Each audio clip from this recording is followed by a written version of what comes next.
Magandang araw! Ako si Andeng.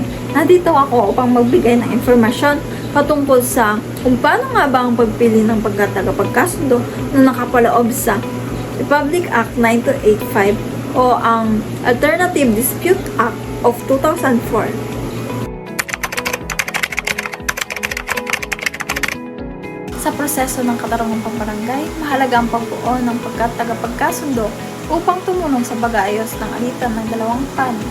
Mula sa listahan ng mga membro ng lupong tagapamayapa, pipili ng 3 tao. Ang listang ito ay na makukuha mula sa punong barangay at dapat ay nakapaskil sa barangay sa buong panahon ng kanilang panunungkulan.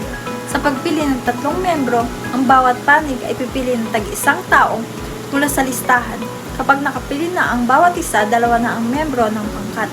Ang ikatlong membro naman ay pipiliin sa pamamagitan ng kasunduan ng magkabilang panig. Kung hindi sila magkakasundo kung sino ang magiging ikatlong membro, isasagawa ang draw lots o ang palabunutan. Sa paraang ito, mabibigyan ng patas na pagkakataon ang mga nakalistang membro at ang mapipili ay siyang magiging ikatlong kasapi ng pangkat. Ang 3 napiling membro ang bubuo ng pangkat tagapagkasundo na siyang mamamagitan at tutulong sa pagresolba ng hindi magkakaunawaan upang maiwasan ang pagdulog agad sa hukuman.